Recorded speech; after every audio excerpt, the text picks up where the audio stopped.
Hello guys, तो आज हम स्टार्ट करते हैं हमारा नेक्स्ट टॉपिक पोटेंशियोमेट्रिक टाइट्रेशंस। ये जो है सबसे लास्ट टॉपिक है आपकी बुक का, और इसमें कॉपी में कराने वाला ऐसा कुछ था नहीं, इसलिए मैं आपको इसे बुक में समझा रही हूँ। लेकिन इसके जो कुछ टाइप्स हैं और वो क्वेश्चन पेपर में ज़रूर आते हैं, इसलिए आप इसको ध्यान से समझ लेना।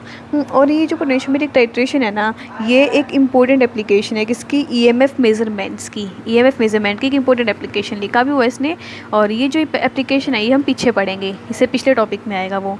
तो हम स्टार्ट करते हैं। तो पोटेंशियोमेट्रिक टाइट्रेशन की प्रिंसिपल क्या है, इसका काम क्या है।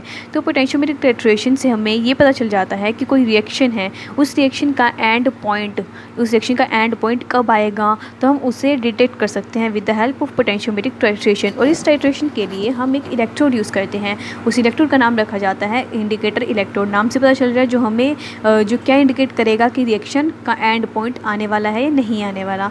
अब जो इंडिकेटर इलेक्ट्रोड है ना, तो इंडिकेटर जो इलेक्ट्रोड है उसको हम रेफरेंस इलेक्ट्रोड के साथ पेयर्ड करेंगे। रेफरेंस इलेक्ट्रोड हमने पीछे पढ़ा था क्या होता है, इस कैलोमल इलेक्ट्रोड या फिर SH भी दी थी हमने, तो उसके साथ हम इसको पेयर्ड करते हैं और दोनों फिर बाद में उनको हम कनेक्ट करते हैं बाय पोटेंशियोमीटर, दोनों के बीच में पोटेंशियोमीटर लगाते हैं। अब वहाँ पे क्या होता है, अब जैसे ही हम टाइट्रेशन कर रहे हैं, टाइट्रेशन करेंगे स्टार्ट करेंगे तो जो सॉल्यूशन के अंदर जितने भी आयंस हैं उनकी कंसनट्रेशन में चेंज आता रहेगा। अगर आयन की कंसनट्रेशन में अगर चेंज आया तो इसका मतलब वहाँ पे EMF भी वेरी करने वाला है, इलेक्ट्रो पोटेंशियल भी बदलने वाला है।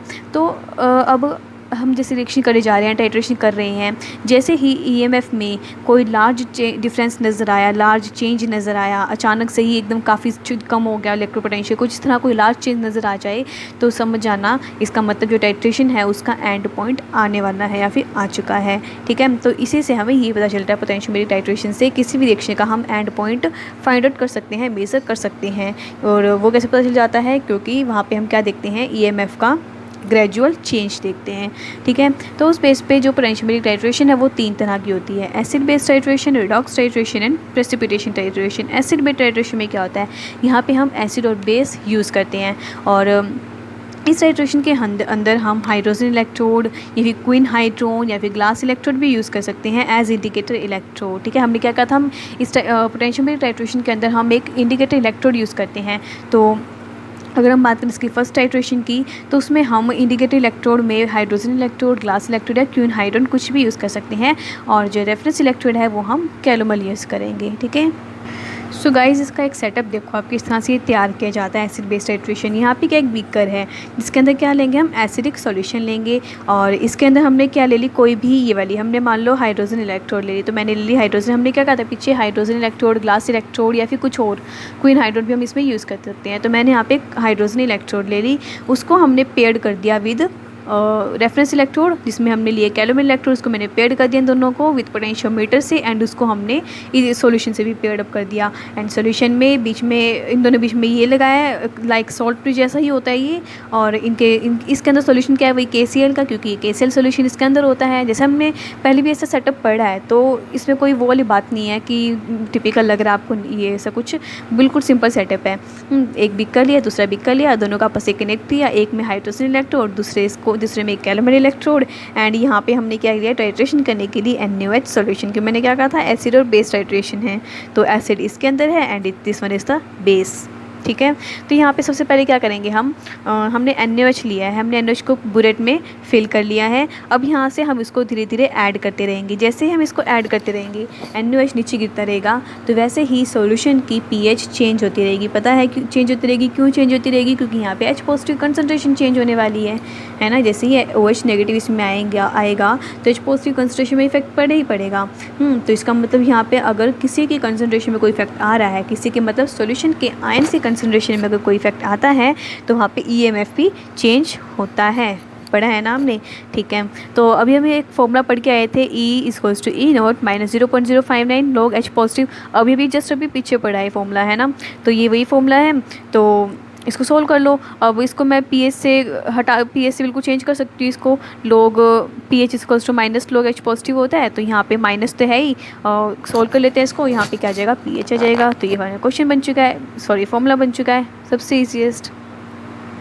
तो इस फॉर्मूले से हमें क्या पता चल रहा है, इस फॉर्मूले से हमें ये पता चल रहा है कि जो EMF है वो H पॉजिटिव कंसनट्रेशन में डिपेंड करती है। क्योंकि मान लो हमें कोई भी ऐसा हो, किसी के दिमाग में आ जाता है कि हाँ क्या आपका इसको एक्सप्लेन करो कि EMF जो है कंसंट्रेशन पे कैसे डिपेंड करती है। तो ये एक फॉर्मूला हमें मेरे पीछे पड़ा है, तो इस फॉर्मूले से साफ साफ पता चल रहा है कि अगर H पॉजिटिव कंसंट्रेशन में कोई इफेक्ट पड़ा तो वहाँ पे EMF ज़रूर चेंज होएगा, और वहीं यहाँ पे हो रहा है ब्यूरेट्स। जैसे ही NaOH नीचे आ रहा है तो H पॉजिटिव कंसंट्रेशन में इफेक्ट पड़ रहा है ना। तो इसके अंदर क्या है, अब जैसे हम यहाँ पे NaOH सोल्यूशन अगर हम धीरे धीरे ऐड करते रहेंगे, बिल्कुल स्मॉल अमाउंट में ऐड करते रहेंगे, और उसका EMF हम नोट करते जाएंगे और उसको एक ग्राफ से प्लॉट करेंगे। जैसे जैसे हम उसको ऐड करते रहेंगे वैसे वैसे उसका EMF भी चेंज होता रहेगा, चेंज होएगा क्योंकि H पॉजिटिव कंसंट्रेशन चेंज हो रही है। तो उस वजह से यहाँ पे जो EMF है वो धीरे धीरे स्टार्टिंग में धीरे धीरे हल्की हल्की बढ़ेगी, लेकिन जैसे ही उसका एंड पॉइंट आएगा, जैसे ही उसका एंड पॉइंट आएगा वो मोर रैपिडली ग्रो कर जाएगा। कौन? EMF। डायग्राम ग्राफ दिखा देते हैं इसका, ये है इसका ग्राफ, ठीक है। इसमें क्या है, हमारा वॉल्यूम ऑफ NaOH, जैसे जैसे हम वॉल्यूम ऑफ NaOH डालते जा रहे हैं तो वैसे ही वैसे EMF हल्का हल्का बढ़ता जा रहा है, लेकिन जैसे ही एंड पॉइंट आएगा टाइट्रेशन का, जैसे ही एंड पॉइंट आएगा जो EMF है वो इतनी अचानक से बढ़ेगी, इतनी स्टीप इसकी कर्व आएगी एकदम। कितना देखो अचानक से बढ़ चुका है ना, तो बहुत तेज़ी से बढ़ जाता है। तो अब जैसे ही EMF का देखो कितना शार्प चेंज आया, यहाँ से यहाँ के बीच में एकदम शार्प चेंज आता है। मैंने पहले भी कहा था कि EMF में जैसे ही ग्रेजुअल चेंज देखने को मिलेगा तो समझ जाना कि टाइट्रेशन का वो एंड पॉइंट है। तो जैसे ही हम यहाँ पे EMF में काफ़ी ज़्यादा गैप देखने को मिला, अचानक से ग्रेजुअल इंक्रीज देखने को मिला, तो हमें पता चल गया कि NaOH का ये एंड पॉइंट आ चुका है, मतलब इसका टाइट्रेशन का एंड पॉइंट आ चुका है, और EMF जो है फास्ट ग्रो कर रहा है, एकदम ग्रेजुअल चेंज हो चुका है। और उसके बाद हल्का हल्का वापस से क्या करता है, ये हल्का हल्का इंक्रीज़ करता है। एंड पॉइंट पे तो अचानक से ग्रेजुअल इंक्रीज़ करता है, लेकिन बाद में ये स्लो होता है। लेकिन अगर फिर भी हम इसके बाद NaOH डालते रहेंगे तो यहाँ पे किसी तरह का कोई चेंज नहीं आएगा, या फिर कह सकते हैं बिल्कुल लिटिल चेंज आएगा, जो कि हम जिसे देख भी नहीं पाएंगे, क्या पता। इस पॉइंट के बाद अगर हम फिर भी NaOH डालते गए तो इसके बाद हमारा कोई भी हमें EMF में कोई भी चीज़ या फिर कोई भी चेंज देखने को नहीं मिलेगा। होएगा तो बिल्कुल इतना लिटिल चेंज कि हम उसे आसानी से देख नहीं पाएंगे, नोट नहीं कर पाएंगे। तो ये था आपका एसिड बेस टाइट्रेशन। बहुत ईजी था, जिसमें हमने एसिड लिया, उसके अंदर हमने टाइट्रेशन कराई किसकी, बेस की, और EMF नोट किया, ठीक है। तो अगले आती है हमारी रिडॉक्स टाइट्रेशन। रिडॉक्स टाइट्रेशन में क्या होता है, जैसे इसके नाम से पता चल रहा है रिडॉक्स, मतलब यहाँ पे जो है ऑक्सीडेशन और रिडक्शन दोनों ही है एक चीज़ के अंदर। वो कैसे, यहाँ पे हम सबसे पहले जो इंडिकेटर इलेक्ट्रोड है वो यहाँ पे हम लेंगे, एक ऐसा इलेक्ट्रोड लेंगे जिसके अंदर प्लेटिनम की प्लेट लगी होगी, प्लेटिनम की वायर लगी होगी, ठीक है। और उसको जो प्लेटिनम वायर जो इलेक्ट्रोड है उसको हम एक ऐसे सॉल्यूशन में डालेंगे जिस सॉल्यूशन के अंदर किसी सब्सटेंस का ऑक्सीडाइज्ड और रिड्यूस्ड फॉर्म दोनों प्रेजेंट हो, तो इसीलिए इसका नाम रखा गया रिडॉक्स टाइट्रेशन, ठीक है। तो इसका हम सेटअप देख लेते हैं। सेटअप में क्या है, हम कैलोमल इलेक्ट्रोड यूज़ कर रहे हैं और उसको हमने उस इंडिकेटर इलेक्ट्रोड के साथ पेयर्ड किया बाय पोटेंशियोमीटर, एक सॉल्यूशन में रखा है। उस सॉल्यूशन के अंदर ऑक्सीडाइज्ड और रिड्यूस्ड फॉर्म दोनों प्रेजेंट हैं, और इसको हम और यहाँ पे हम टाइट्रेशन करेंगे अब की बार CE4 पॉजिटिव आयंस की, ठीक है। तो यहाँ पे अब देखो रिएक्शन कैसे होने वाली है। तो रिएक्शन कैसे होएगी, सबसे पहले जो सॉल्यूशन है ना, इस सॉल्यूशन के अंदर रिड्यूस्ड और रिड्यूस्ड ऑक्सीडाइज्ड दोनों फॉर्म प्रेजेंट है। स्टार्टिंग में नहीं है, बाद में प्रेजेंट होएगी। कैसे, वो देखो। यहाँ पे सबसे पहले Fe2 पॉजिटिव आयंस का एक सॉल्यूशन है, तो Fe2 पॉजिटिव आयंस का एक सॉल्यूशन, और मैंने कहा कि इसको हम CE4 पॉजिटिव आयंस के सॉल्यूशन के साथ जो है इसको टाइट्रेट कराएंगे। तो Fe2 positive plus CE4 positive ये रिएक्शन होएगी, और Fe2 पॉजिटिव किस में कन्वर्ट होता है, Fe2 पॉजिटिव Fe3 पॉजिटिव में जाएगा, और तो इसका मतलब CE4 पॉजिटिव CE3 पॉजिटिव में जाने वाला है। तो Fe2 पॉजिटिव Fe3 पॉजिटिव में गया, and C4 positive CE3 positive में गया। समझ में आ गई ना बात। तो यहाँ पे Fe ने क्या किया, Fe ने इलेक्ट्रॉन लूज़ किया एंड CE ने इलेक्ट्रॉन गेन कर लिया। तो अगर मैं इसका EMF निकालूँ, हम यहाँ पे EMF की बात कर रहे हैं सारी, तो EMF इज वही E0 मतलब रेड्यूस फॉर्म लिखते हैं। तो E0 CE4 पॉजिटिव से CE3 पॉजिटिव माइनस 0.0591 अपॉन में वन तो आएगा क्योंकि यहाँ पे नंबर ऑफ आयंस तो 1 ही है, तो 1 log, तो यहाँ पे क्या आएगा, प्रोडक्ट अपॉन में रिएक्टेंट CE3 पॉजिटिव अपॉन में CE4 पॉजिटिव। उसी तरह Fe के लिए निकाल लेते हैं, E=E0, वही इसके रिड्यूस फॉर्म लिखते हैं। Fe3 पॉजिटिव से Fe2 positive, same log Fe3 positive से Fe2 पॉजिटिव। Fe3 पॉजिटिव ऊपर बुक में आपके लिखा हुआ है Fe2 पॉजिटिव, लेकिन गलत है, ऊपर प्रोडक्ट नीचे रिएक्टेंट आएगा। तो ये हमारा निकल गया EMF, और यही था इसका मेन टॉपिक, और यही इसका सेम डायग्राम जिसे भी पीछे बढ़ के आए हैं। जैसे ही CE4 पॉजिटिव ऐड करते जाएंगे हल्का हल्का इंक्रीज़ होता जाएगा, जैसे ही एंड पॉइंट आएगा ग्रेजुअली इंक्रीज़, लेकिन वहाँ पे हमने देखा था हल्का सा हल्का फिर भी इंक्रीज़ हो रहा था EMF, लेकिन यहाँ पे इतना फ़र्क नहीं पड़ेगा, ये कांस्टेंट हो जाता है अगर हम फर्दर CE4 पॉजिटिव ऐड करेंगे, ठीक है। सो इसके बाद हमारा नेक्स्ट टॉपिक आता है सप्रेसिपिटेशन टाइट्रेशन। इसके अंदर हम क्या यूज़ करेंगे, इसके अंदर हम सिल्वर नाइट्रेट का सॉल्यूशन यूज़ करेंगे, AgNO3 का सॉल्यूशन यूज़ करेंगे विद KCl सॉल्यूशन के साथ। मतलब AgNO3 के अंदर अब हम KCl की टाइट्रेशन कराएंगे। इसका सेटअप देखते हैं पहले। तो सेटअप कुछ इस तरह से, वैसे ही बिल्कुल कैलोमेर इलेक्ट्रोड यूज़ की हुई है, उसको इस सॉल्यूशन के साथ पेयर्ड अप किया गया बाय पोटेंशियोमीटर, बीच में सॉल्ट पिच लगा हुआ है। अब के बारे में यहाँ पे एक ऐसा इंडिकेटर इलेक्ट्रोड यूज़ करेंगे जिसके अंदर Ag की वायर हो, किसकी Ag की वायर हो, और जो कि AgNO3 सॉल्यूशन के अंदर टिप्ड हो। और यहाँ पे हम जो टाइट्रेशन यूज़ करेंगे वो KCl का करेंगे। तो सबसे पहले यहाँ पे जो इंडिकेटर इलेक्ट्रोड है वो Ag पॉजिटिव, Ag यहाँ पे क्या है, इंडिकेटर इलेक्ट्रोड जो है वो हमने कहा Ag वायर है, तो यहाँ पे जो Ag पॉजिटिव वो इलेक्ट्रॉन लेगा और किस में कन्वर्ट हो जाएगा, Ag में कन्वर्ट हो जाएगा। सिल्वर इलेक्ट्रोड के अंदर जो Ag पॉजिटिव है वो इलेक्ट्रॉन लेंगे और Ag में कन्वर्ट हो जाएंगे। ठीक है, ये रिएक्शन सिल्वर इलेक्ट्रोड के अंदर हो रही है, इंडिकेटर इलेक्ट्रोड के अंदर हो रही है रिएक्शन।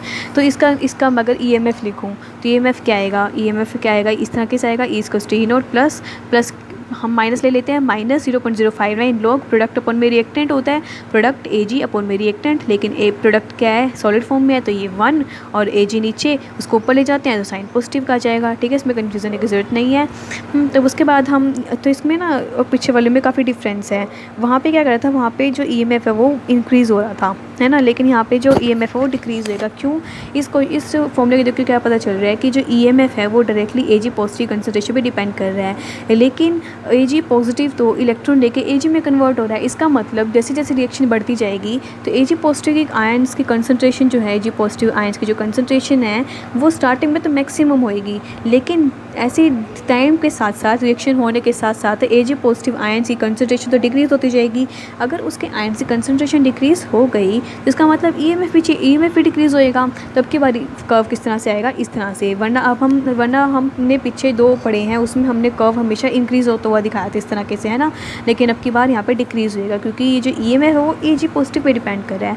और Ag पॉजिटिव की वैल्यू सबसे पहले स्टार्टिंग में तो मैक्सिमम इसकी कंसंट्रेशन थी, लेकिन ये तो Ag पॉजिटिव इलेक्ट्रॉन लेके Ag में कन्वर्ट हो रहा है, तो उसकी कंसंट्रेशन डिक्रीज़ करती जाएगी और वहीं यहाँ पे दिखाया हुआ है। और अगर हम फर्दर ऐड करते रहेंगे, एडिशन करते रहेंगे KCl की, तो जो कंसंट्रेशन है Ag आयंस की, Ag पॉजिटिव आयंस की, वो इतनी वेरी नहीं करेगी, इतनी डिक्रीज़ नहीं करेगी, क्योंकि जितने Ag पॉजिटिव Ag में कन्वर्ट होने थे वो तो हो चुके। अब KCl को कोई फ़ायदा नहीं है, चाहे कितना भी ऐड कर लो EMF में कोई चेंज नहीं आएगा। तो ये थे हमारे 3 पोटेंशियोमेट्रिक टाइट्रेशंस। इसके बाद आती है इसका एक लास्ट टॉपिक, इसके एडवांटेजेस। ठीक है, सो इसके एडवांटेजेस में पहले क्या आता है, यहाँ पे हम इस तरह जो हमने टाइट्रेशन पढ़ रहे हैं, इस टाइट्रेशंस में किसी भी तरह की कोई इंटरनल इंडिकेटर का यूज़ नहीं होता। ठीक है, ये सबसे बड़ी बात है, यहाँ पे हमें किसी इंटरनल इंडिकेटर का यूज़ नहीं करना पड़ता है। सेकंड, जो हमने एसिड बेस टाइट्रेशन पढ़ी, वहाँ पे हमने pH रेंज के बारे में पढ़ा। अगर हम नॉर्मली बात करें तो हमें pH को मेज़र करने के लिए किसी एक स्पेसिफिक इंडिकेटर की ज़रूरत पड़ती है, लेकिन एसिड बेस टाइट्रेशन के लिए हमें किसी तरह का कोई इंडिकेटर ज़रूरत नहीं होता।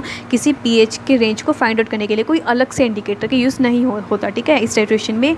और दूसरा, इस पोटेंशियोमेट्रिक टाइट्रेशंस के अंदर हम कोई भी पॉलीबेसिक एसिड्स का भी टाइट्रेशन कर सकते हैं, या फिर स्ट्रॉन्ग एसिड वीक बेस के मिक्सचर का भी टाइट्रेशन कर सकते हैं, जो कि जनरली जो है पॉसिबल नहीं है। थोड़ा मुश्किल होता है इसे कंडक्ट करना, इस तरह के कोई एसिड्स का टाइट्रेशन करना थोड़ा मुश्किल होता है, लेकिन पोटेंशियोमेट्रिक टाइट्रेशंस के केस में ये काफ़ी ईजी पड़ जाता है।